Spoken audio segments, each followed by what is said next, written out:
Chemistry word में आप लोगों का फिर से स्वागत है। और आज का पहला क्वेश्चन हम लोगों का है मेथेनॉल। जो ऑलरेडी आप लोग जानते हैं कि मेथेनॉल का फॉर्मूला जो है CH3OH, और ये मेथेनॉल है जिसको पीने से लोग मर जाते हैं। फिर समस्या आती है कि हम फिर किसको पीते हैं, तो C2H5OH। सवाल हमारा ये नहीं है कि पीने से कौन मरेगा नहीं मरेगा। सवाल हमारा ये है कि मेथेनॉल का उपयोग पेंट और वार्निश के लिए किस रूप में किया जाता है। तो पेंट में हम लोग मिट्टी तेल का इस्तेमाल करते हैं, वार्निश का इस्तेमाल करते हैं ताकि वो घुल जाए। तो जब किसी चीज़ को हम लोग किसी दूसरे में डाल करके डिज़ोल्व करते हैं, घोलते हैं, जिसे हम लोग जो है विलायक के नाम से जानते हैं। और ये ऑप्शन जो है चौथा दे रखा है।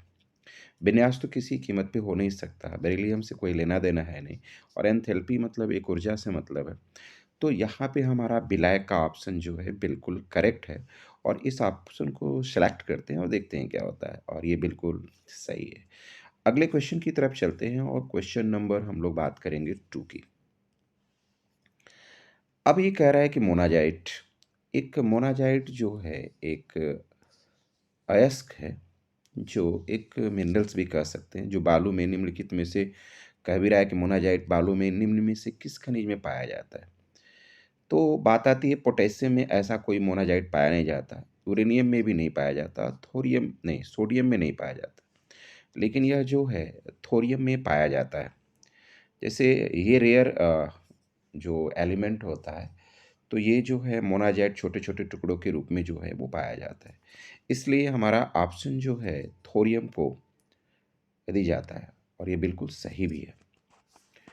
क्वेश्चन नंबर 3 की बात करते हैं। सिलिका नाम सुना होगा आप लोग, SiO2, जिसको हम लोग बालू कहते हैं। अब यह देखा जाए तो यह कंपाउंड है, और यह अधातु, इसमें जब हम लोग करंट पास करेंगे तो बिल्कुल इसमें करंट जो है विद्युत धारा प्रवाहित नहीं होगी, इसलिए अधातु हो नहीं सकता। उपधातु की बात आती है, धातु भी तो नहीं है, इनमें से कोई नहीं, और एक उपधातु की बात आती है। लेकिन इसमें जब हम लोग करते क्या हैं कि सिलिका में जब करंट को पास करते हैं तो इसमें इलेक्ट्रॉन जो है स्लिप कर जाता है, और जिसकी वजह से ये उपधातु की प्रॉपर्टी को ये शो करने लगता है। और चेक किया जाए दूसरा ऑप्शन करेक्ट है या अधातु, और बिल्कुल उपधातु ही होगा, और ये बिल्कुल करेक्ट है। यदि हम धातु पर सिलेक्ट करते हैं तो बिल्कुल हमारा ऑप्शन गलत होता है। यदि धातु पर भी करते हैं तो बिल्कुल गलत, और इनमें से कोई नहीं तो गलत तो है ही है। चलिए बात करते हैं दूध, और दूध में पाया जाने वाला शर्करा, और शर्करा ये सैकराइड को भी कहते हैं। तो दूध में पाए जाने वाला जो शर्करा है, जिसकी वजह से वो मीठा लगता है, वह यूरेसिल तो हो ही नहीं सकता। हिस्टामिन नहीं पाया जाता, कोरोथी इस टाइप का कोई वर्ड हमें नहीं सुने। ये हमारा लैक्टोस, और ये लैक्टोस जो है बिल्कुल सही ऑप्शन होगा, और चेक कर लिया जाए बिल्कुल। यदि हम लोग यूरेसिल, हिस्टामिन और करोती पे यदि ऑप्शन लगाते तो बिल्कुल गलत होता। देखिए बिल्कुल गलत, बिल्कुल गलत, यानी कि लैक्टोस बिल्कुल सही ऑप्शन। अब बात करेंगे कि किस अम्ल में मुख्य रूप से एक परमाणु अवश्य मौजूद रहता है। ध्यान से समझने की जरूरत है, क्वेश्चन क्या कह रहा है। क्वेश्चन कह रहा है कि किसी अम्ल में मुख्य रूप से, अम्ल जैसे मान लिया जाए हम एसिड की बात करते हैं, तो एसिड को डिफाइन करते हैं तो कई तरीकों से कर सकते हैं। आर्हेनियस के हिसाब से कर सकते हैं, लुइस एंड ब्रांचल लॉरी के हिसाब से कर सकते हैं, लेकिन आर्हेनियस जो है सबसे ज़्यादा लिया जाता है। और उसके हिसाब से जब एसिड कोई भी हो जिसमें H+ आयन जो है उपस्थित होता है, उसी को हम लोग जो है अम्ल कहते हैं। और बेस यानी कि क्षार, जिसमें OH-। तो बात हमारी अम्ल की है यहाँ पर। तो अम्ल में हम लेने वाले हैं, और ये अम्ल में ऑप्शन जो है हाइड्रोजन का होगा, और ये बिल्कुल सही ऑप्शन है। बात करते हैं हीरा, डायमंड का नाम सभी लोग सुने होंगे। सभी लोग चाहते हैं कि मेरे पास हीरा मिले, मेरे पास हीरा हो जिसकी कोई, उसकी बड़ी कीमत होती है। तो अब बात आती है कि हीरे का जो स्ट्रक्चर है वर्गाकार तो होता ही नहीं है, चतुष्फलकीय होता है, अष्टफलकीय नहीं होता है, षटफलकीय नहीं होता है। तो इस हिसाब से दूसरा ऑप्शन हम लोग का करेक्ट है और इसको चेक करते हैं और ये बिल्कुल सही ऑप्शन है। क्वेश्चन नंबर हम लोग 7 की बात करें और क्वेश्चन नंबर जब 7 लेते हैं तो क्वेश्चन कह रहा है निम्नलिखित में से कौन सा रासायनिक उर्वरक ने पोटेशियम नाइट्रेट उर्वरक के रूप में किया जाता है। सुपरफास्ट, ये आप नाम सुने भी होंगे। यूनिया यूनिया ये भी एक टाइप का जो है उर्वरक है, लेकिन सोडियम सल्फेट जो है उर्वरक नहीं है। ठीक है, इसलिए हमारा ऑप्शन जो है तीसरे पे जाता है और चेक किया जाए इस ऑप्शन को और ये बिल्कुल सही ऑप्शन। आगे बढ़ते हैं और क्वेश्चन नंबर 8 को देखते हैं। क्वेश्चन नंबर 8 कह रहा है कि हाइड्रोजन निम्नलिखित में से किसके साथ क्रिया नहीं करता है। एक सवाल सबसे बड़ी बात होती है कि कोई भी चीज़ किसी के साथ रिएक्शन क्यों करता है, क्यों नहीं करता है। इसके लिए हमें standard electrode potential find out करना होता है, अपचयन भी बहुत। रासायनिक श्रेणी में जब आप देखेंगे तो यदि उसके ऊपर होता है यानी इसकी वैल्यू, जैसे मान लिया जाए हाइड्रोजन की वैल्यू जो है यदि वोल्ट की बात किया जाए तो इसकी वैल्यू प्लस माइनस 0.00 भी वोल्ट होता है। यदि इससे कहीं ज़्यादा हो गया माइनस, यदि माइनस में जाता है तो वह रिएक्शन जो है हाइड्रोजन के, ये वाला हाइड्रोजन के साथ रिएक्शन करेगा। लेकिन इसकी वैल्यू जो है पॉजिटिव में जाने लगता है तो यह हाइड्रोजन जो है रिएक्शन नहीं करेगा। जिसमें कासा सी की बात कर रहे हैं तो यह जो है रिएक्शन नहीं करता है। इसलिए हमारा ऑप्शन जो है कासा पर जाता है और ये बिल्कुल सही होना चाहिए और बिल्कुल सही है। यदि हम एंटीमनी, हीलियम और सोडियम पे ट्रिक करते तो बिल्कुल गलत होता। और अगले क्वेश्चन यानी कि क्वेश्चन नंबर 9 पे पहुंचते हैं। अपमार्जक। अपमार्जक का मतलब होता है डिटर्जेंट पाउडर जिसमें हम लोग कपड़े को धोते हैं। कपड़े धोने के लिए मुख्य रूप से हम लोग पानी का इस्तेमाल करते हैं और पानी जो है जल दो प्रकार के होते हैं वाटर। एक होता है हार्ड वाटर और एक होता है सॉफ्ट। यदि हार्ड वाटर जो है साबुन के साथ इस्तेमाल करते हैं तो उसमें झाग कम निकलता है, लेकिन वही सॉफ्ट वाटर के साथ झाग ज़्यादा। लेकिन डिटर्जेंट पाउडर एक ऐसी चीज़ होती है जो हार्ड हो या सॉफ्ट हो दोनों में वो झाग देता है। लेकिन सवाल हमारा कह रहा है कि अपमार्जक बनाने का मूल यौगिक निम्न में से कौन है। तो संश्लिष्ट अपमार्जक से कोई लेना देना है नहीं, संश्लिष्ट से भी नहीं है।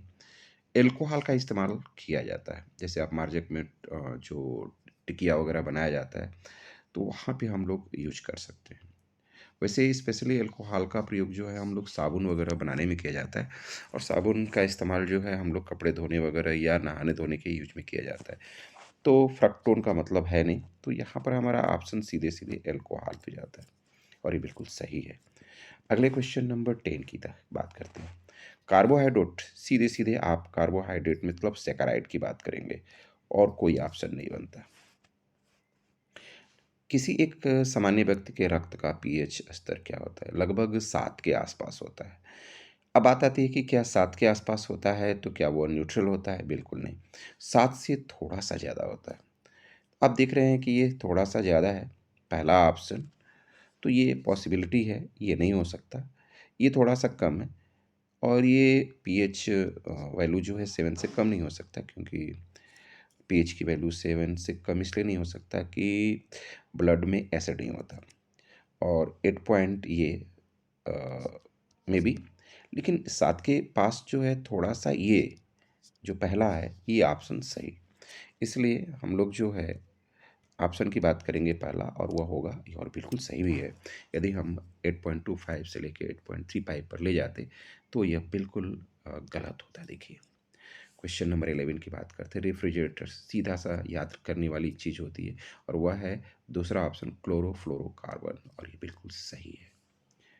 बात करेंगे निम्नलिखित में से किसके द्वारा पानी की अस्थायी कठोरता दूर की जाती है, और वो है धावन सोडा, जिसका नाम सुने होंगे आप लोग, Na2CO3 इंटू डॉट H2O होता है, लेकिन यहाँ पे 10H2O होता है और इसी को हम लोग धावन सोडा जो पानी की अस्थायी कठोरता को दूर करने में इस्तेमाल किया जाता है। वैसे तो इस्तेमाल हम लोग लाइम, सोडा लाइम भी करते हैं, और सोडियम क्लोराइड का तो उसमें उपस्थित होता है, बाइकार्बोनेट ही उसमें होता है जिसकी वजह से कठोरता होती है।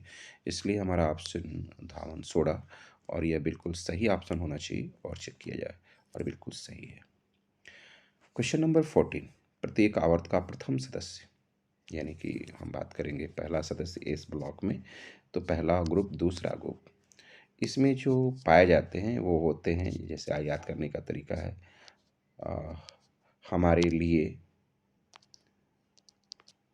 ना करो रब से फरियाद। तो इसमें जो होते हैं इनको हम लोग जो है मृदा धातु नहीं बल्कि क्षारीय धातु कहते हैं। और जो दूसरा है जिसमें बेटा मांगे कार स्कॉर्पियो बापरा जी, जिसमें बेरिलियम हो गया, उसमें जो है उस वाले में जैसे बेटा मांगे मैग्नीशियम भी होता है, कैल्शियम भी होता है। तो ये जो है क्षारीय मृदा धातु होते हैं और ये जो पहला होता है क्षारीय धातु। इसलिए हम लोग जो है उस ऑप्शन को सिलेक्ट करेंगे जिसमें क्षारीय धातु की बात करेंगे। तो पहला है हमारा एक क्षारीय धातु और बिल्कुल सही है। Question number 15, iodine. आप जानते हैं कि आयोडीन नमक वगैरह के इसमें जो है ना इस्तेमाल किया जाए तो लोगों को थायराइड होने की प्रॉब्लम आती है। और एक तीसरा ऑप्शन है थायरॉक्सिन, बिल्कुल सही ऑप्शन होना चाहिए और ये बिल्कुल सही भी होगा। और चेक करते हैं और देखिए बिल्कुल सही है। ये याद कर लीजिएगा आप लोग, कई बार बोर्ड की एग्ज़ाम में, वनडे एग्ज़ाम में या किसी प्रकार के एग्ज़ामों में जो है ये कभी कभी पूछ देता है। कार्बन का परमाणु क्रमांक बिल्कुल याद करने वाली जो चीज़ है और वो 6 होती है। इनमें से कौन सी नवीनीकरण मतलब पेट्रोल नवीनीकरण नहीं है, सौर ऊर्जा है और इसे हम ट्रिक करेंगे और ये बिल्कुल सही है। अन्य कह रहा है कि सभी अम्ल धातुओं से प्रतिक्रिया करके कौन सी गैस, यानी कोई भी धातु जब अम्ल से क्रिया करती है तो वो हाइड्रोजन गैस रिलीज करती है। और ये बिल्कुल आपको याद रखना पड़ेगा। क्यों? क्योंकि सभी धातुएं हाइड्रोजन से लगभग लगभग क्रियाशील होती है और उसकी जो अपचायक क्षमता होती है वो इससे थोड़ी सी ज़्यादा होती है माइनस में। लेकिन अभी सवाल आया था कॉपर का जिसका कम होता है, तो इसे भी याद करना पड़ेगा कि किसका कम है किसका ज़्यादा है। लेकिन जब देखेंगे कि जब वो रिएक्शन कर गया तो रिएक्शन करने के बाद निश्चित रूप से वो हाइड्रोजन गैस को रिलीज करेगी और ऑप्शन बिल्कुल सही है। क्वेश्चन नंबर 19, ऑक्सीजन का परमाणु द्रव्यमान क्या है? परमाणु द्रव्यमान 16 होता है बच्चों, और आप बिल्कुल इसे याद कर लें। लास्ट क्वेश्चन, प्लास्टिक क्रॉकरी बनाने में बहुलक प्रयुक्त किया जाता है और वह एक ऑप्शन है पैकालाइट का। मेलामिन का इस्तेमाल नहीं किया जाता है। मेलामिन तो वैसे मोस्ट इम्पॉर्टेंट है। इसका जो फॉर्मूला होता है, जैसे हम यहाँ से बना लें एक बेंजीन स्ट्रक्चर, तो यहाँ पर एन होगा, यहाँ पर एन होगा, यहाँ पर एन होगा, यहाँ यहाँ जोड़ दें तो यहाँ से पे भी जो है NH2 की जो फॉर्मेशन होता है। तो इस टाइप से जो है हमारा बेकेलाइट ऑप्शन जो है बिल्कुल करेक्ट होगा। और इस बेकेलाइट को सिलेक्ट करते हैं और बिल्कुल सही ऑप्शन। लेकिन गलत, यानी कि मेलामीन का ही प्रयोग किया जाता है, जो कि मैं बार बार कह रहा था। और मेलामीन जो है यदि हम बेकेलाइट को यूज करते हैं तो बिल्कुल गलत ऑप्शन होगा। लाइनान का भी यूज करेंगे तो भी गलत होगा। डेक्रान का भी करेंगे तो इसमें जो है मेलामीन जो है प्लास्टिक काकरी बनाने में पॉलीमर्स यूज किया जाता है। और आज इतना ही, फिर अगले वीडियो में हम लोग मिलते हैं। Thank you.